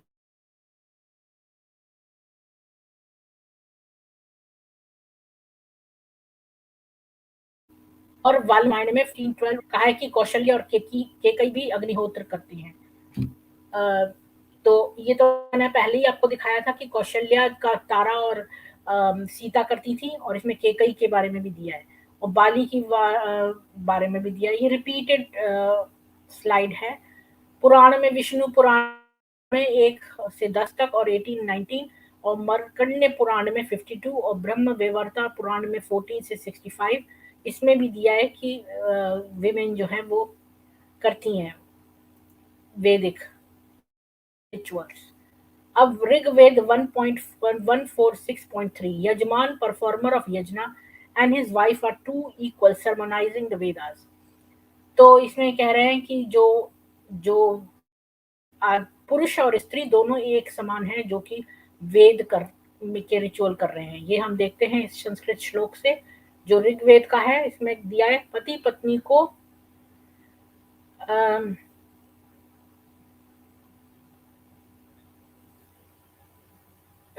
प्रभु प्रवण झुकाव वाला होना चाहिए, प्रजाओं को पालन आदि कर्मों की कभी उपेक्षा नहीं करनी चाहिए, ज्ञान प्राप्ति व पूजा की वृत्ति वाला बनना चाहिए।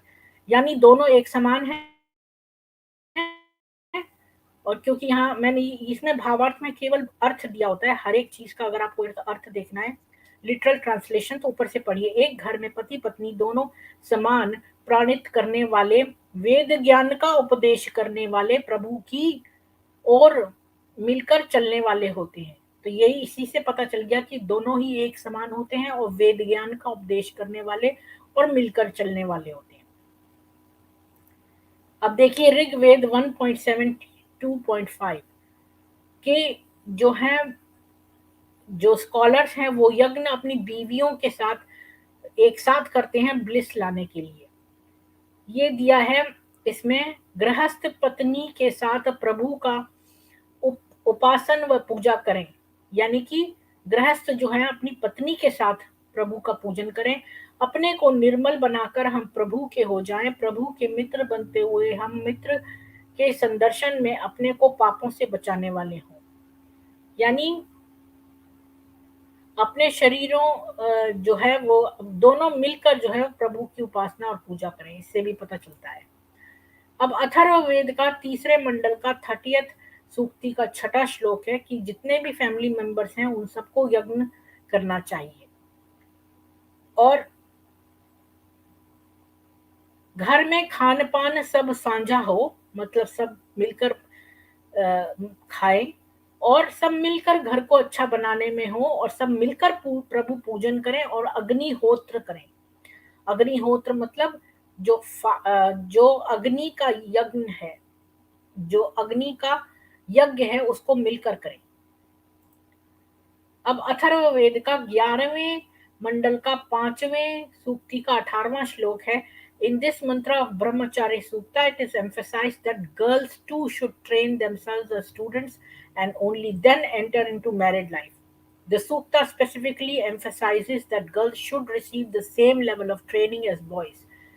तो ये कहता है कि गर्ल्स को भी जो है वो ट्रेन करना चाहिए जैसे कि बॉयज को करते हैं और तभी उनको जो है शादीशुदा उसमें जाना चाहिए। ये अथर्ववेद का है और इसमें कह रहा है वो कि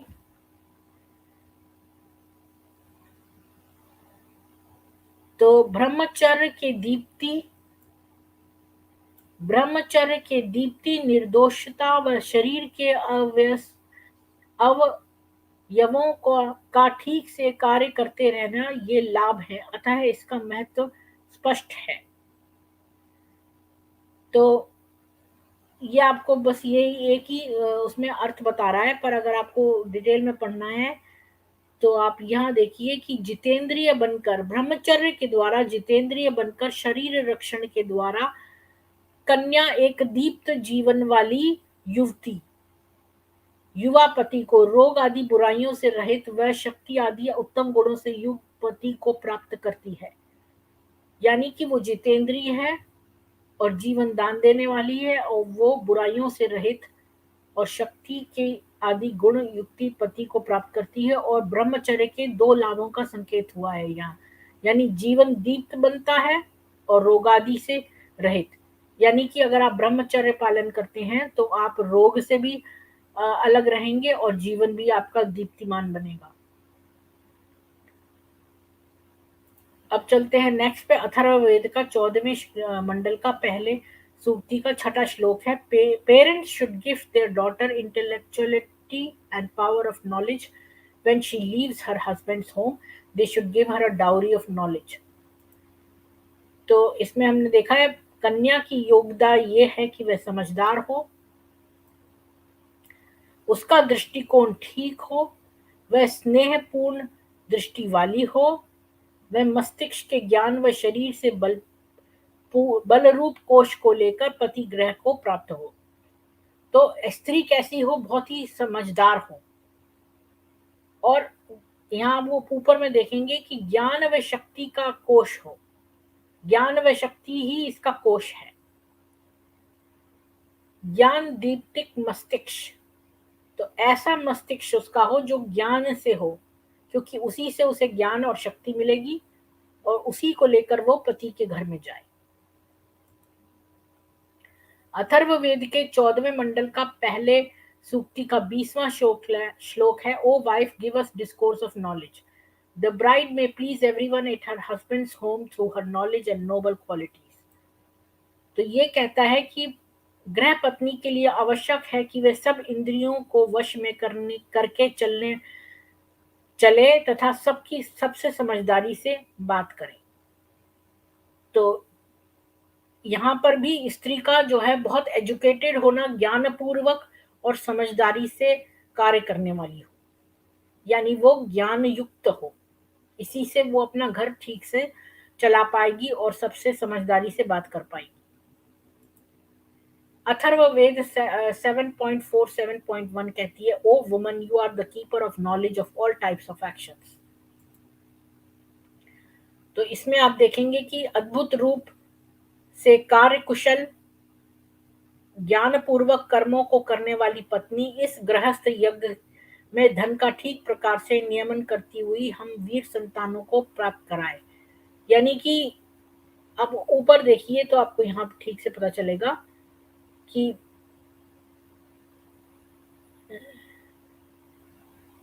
इस गृहस्थ यज्ञ में पुकारता हूँ। गृहस्थ यज्ञ जो है वो दोनों मिलके करते हैं। उत्तमता से पुकारने योग्य वह पत्नी न हमारे लिए सबसे वर्ण की योग्य ऐश्वर्य को प्राप्त कराए।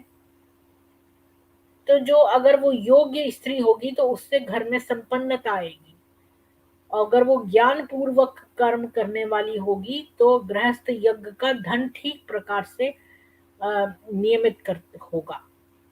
तो अगर वो बेसिकली ज्ञान पूर्वक होगी तो वो घर की बजटिंग अच्छी कर लेगी। Atharvaveda 7.4 7.2 O woman, you know everything. Please provide us strength of prosperity and wealth. तो इसमें वो कह रहा है, उत्तम ग्रह पत्नी वही है जो कार्य कुशलता, दिव्य गुणों व निरोगता को धारण करने वाली तथा प्रभु स्तवन की वृत्ति वाली हो, वह यज्ञों का सेवन करती हुई प्रभु की पुकार को सदा स्मरण करे, ये हमारे लिए धनों का पोषण करे।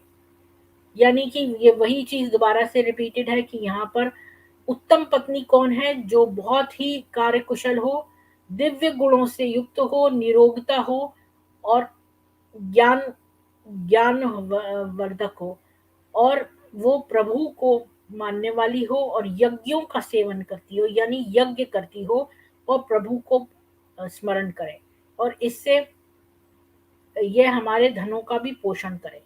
तो ये हमारे घर की फैमिली में मनी मैनेजमेंट करे और बहुत ज्ञानवर्धक हो और हवन वगैरह यज्ञ करे। अथर्ववेद का 7th मंडल का 48 सूक्ति का दूसरा श्लोक है, O woman please provide us with wealth through your intellect. तो वो वही चीज को कह रहा है कि पत्नी को पूर्ण चंद्रमा के समान शोभा वाला होना चाहिए, वह अपनी उत्तम मृत्युओं से सब वसुओं को जुटाने वाली हो। तो यहां से हम पढ़ सकते हैं कि चंद्रमा के समान अथवा प्राप्त करने वाली गृह पत्नी जो उत्तम माताएं हैं, उत्तम सौंदर्य का निर्माण करने वाली, जिन सुमतियों से तेरे लिए आवश्यक धनों को प्राप्त कराने वाले इस पति के लिए निवास के लिए सब पदार्थों को देती है। पति धन प्राप्त कराता है, पत्नी उस धन का सदुपयोग करती हुई वसुओं को उपस्थित करती है, तभी स्मृतियों के साथ प्रशस्त मन वाली होती है। समीपता उससे समीपता प्राप्त हो, उत्तम सौभाग्य संपन्न पत्नी हजारों प्रकार से पोषणों को प्राप्त कराने वाली हो और सुभगा होती हुई इस घर को सौभाग्य संपन्न बना। तो वही चीज को डिफरेंट तरीके से और महत्व दिया गया, वही चीज कही गई है कि औरत जो स्त्री है उसको बहुत कार्यकुशल होना चाहिए और हजारों पोषणों को प्राप्त कराने वाली होगी वो। अथर्ववेद का 2nd मंडल का 36th सूक्ति का 3rd श्लोक है, may this bride become the queen of the house of our husband and enlighten all. तो कन्या पति ग्रह को प्राप्त करे, उसे ही अपना घर समझे, पति भी सौम्य स्वभाव वाला व व्यवस्थित जीवन वाला हो। तो वो उस पति के घर को ही अपना घर समझे और उसकी माता को अपनी माता समझे, और ये सब उसमें दिया है कि किस प्रकार से वो ज्ञानी हो, और सौभाग्यवती हो और वही घर को ठीक से चलाएगी। अथर्ववेद का 11वें मंडल का पहले सूक्ति का 17वां श्लोक है। These women are pure, sacred and yajanya, respected as yajna. Ideal time should be spent in acquiring Vedic knowledge.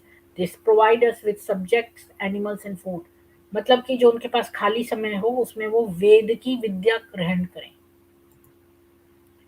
तो लिखा है पवित्र जीवन वाली स्त्रियां कर्मों में व्याप्त रहें, खाली समय को ज्ञान प्राप्ति में लगाएं, यानी खाली समय हो तो उसमें वेदों का ज्ञान करें। इस जीवन में ये उत्तम संतानों व उत्तम पशुओं को प्राप्त करेंगी और ज्ञान रुचि गृहपति घर को स्वर्ग बनाने वाला होता है। अथर्ववेद का 12वें मंडल का दूसरे सूक्ति का 31st श्लोक है। Ensure that these women never weep out of sorrow, keep them free from all diseases and give them ornaments and jewels to wear. तो ये कहता है कि पत्नी की स्थिति जितनी उत्कृष्ट होगी उतना ही घर उत्तम बनेगा। ये कष्ट में न हो, निरोग हो, रमणीय धन वाली हो और अग्निहोत्र करने वाली हो। यानी अग्निहोत्र यानी कि जो साधनों के साथ यज्ञ करें घी डालकर, और तो अग्निहोत्र यज्ञ करने वाली हो और खाली समय में जो है वो प्रभु के ज्ञान अर्जन करें। अथर्व वेद का 14वें मंडल का सेकंड सूक्ति का 71 श्लोक है। हे wife, I am knowledgeable and you are also knowledgeable. If I am Samaveda then you are Rigveda. ये कहता है पति प्राण है और पत्नी लक्ष्मी। प्राण शक्ति ही शरीर को लक्ष्मी संपन्न बनाती है। पति शांत हो, पत्नी विज्ञान वाली हो, पति द्युलोक के समान ज्ञान दीप्त हो, पत्नी पृथ्वी के समान दृढ़ आधार वाली। ऐसे पति पत्नी ही मिलकर उत्तम संतान को जन्म देने वाले होते हैं। तो कैसे व्यक्ति उत्तम होते हैं कि इसमें पत्नी की तुलना जो है पृथ्वी के समान की गई है कि वो इतनी विज्ञान वाली हो और पृथ्वी के समान दृढ़ हो। तो बहुत ज्ञानी जो होनी चाहिए पत्नी जो है उसे बहुत ज्ञानी होना आवश्यक है। ऋग्वेद का पहले मंडल का 164 सूक्ति का 41 श्लोक है। 1 पदी, 2 पदी और 4 पदी along with Ayurved, Dhanurved, Gandharva Ved, Atharva Ved, in addition with education, Kalp, grammar, Nirukta, astrology, meters, that is the 6 Vedang should be attained by the clear-minded woman, which is equivalent to the crystal clear water, and spread this diversified knowledge among the people. तो ये हम देखेंगे कि परमात्मा में लीन विविध ज्ञानों को हम बनाती हुई वेद माता वेदवाणी शब्द करती है। ज्ञान यहाँ सलिल शब्द में कहा गया है क्योंकि सारे जीवन का अधिष्ठान अंत में परमात्मा में ही होता है। यह वेदवाणी सर्वोत्कृष्ट व्योमन प्रकृति व जीवात्मा के आधारभूत परमात्मा का वर्णन करती है। इस वर्णन को करती हुई कभी एक पदी यानी एक पद वाली होती है अर्थात अद्वितीय परमात्मा का वर्णन करती है। कभी ये वेदवाणी द्विपदी परमात्मा और आत्मा का साथ साथ ज्ञान देती है। कभी यह वेदवाणी 4 रूपों में आत्मा का चित्रण करती है। फिर यह वेदवाणी अष्टपदी यानी पंचभूतों मन, बुद्धि और अहंकार इन अष्टमूर्तियों का ज्ञान देती है। कभी हम इस वेदवाणी को नवपदी 9 द्वारों का ज्ञान देती हुई पाते हैं। इस प्रकार वेदवाणी एक पदी आदि रूपों में वभूभूपी हुई हमारे सामने उपस्थित होती है। वास्तविकता तो यह है कि यह सहस्राक्षरा सहस्रों रूप में उस प्रभु का वर्णन करती है।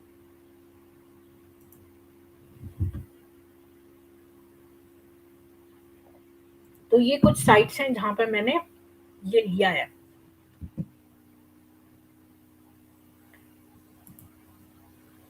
तो आपने देखा आज की हमने जो है मैंने इतनी देर तक कल इस बारे में पढ़ा कि मैं जो हूँ वो आज कुछ संकोच हो रहा है मेरे को बोलने में कुछ, तो ये पता नहीं स्ट्रीम अच्छी बनी कि नहीं बनी।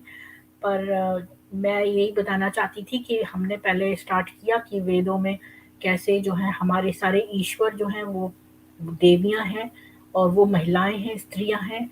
तो हमें स्त्रियों का इतना महत्व है कि हम उनकी पूजा करते हैं, और न केवल देवियाँ हैं बल्कि नदियों के भी नाम है, और भारत माता, पृथ्वी माता, अन्न देने वाली जो है वो भी स्त्री है, अन्नपूर्णा देवी है।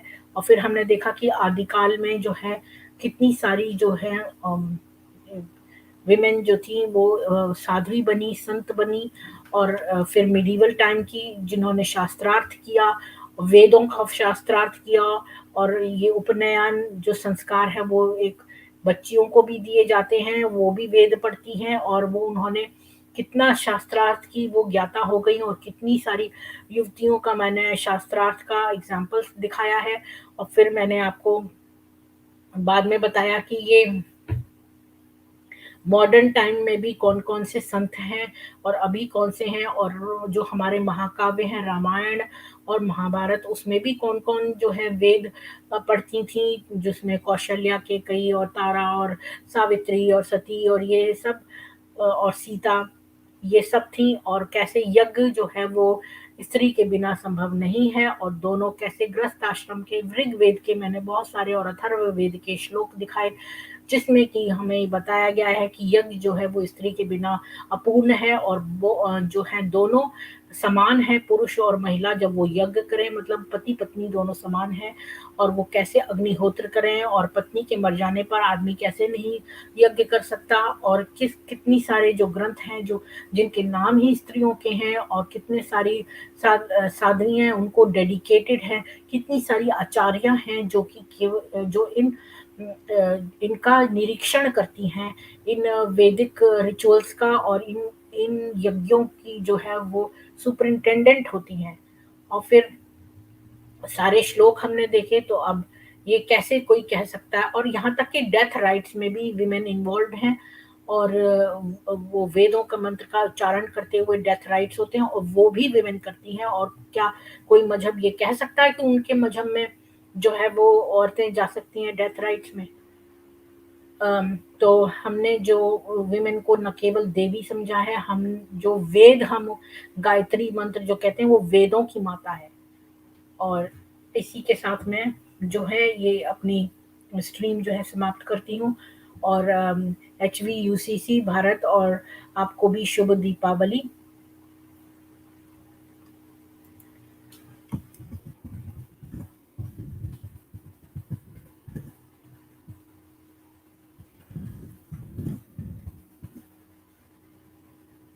तो अगर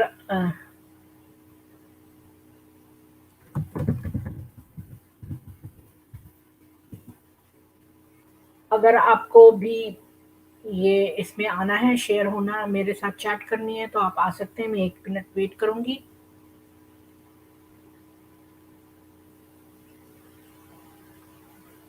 और प्लीज़ लाइक, शेयर और सब्सक्राइब करें, और मुझे श्रमदान करें, यानी 2 लोगों को आगे ये मैसेज आगे दें। आपकी दिवाली सुख में बीते, और आप की फैमिली को के ऊपर प्रभु की अनुकंपा रहे, और आप जो है ये इन्फॉर्मेशन प्लीज़ शेयर ज़रूर करें। Happy Diwali again. बाय।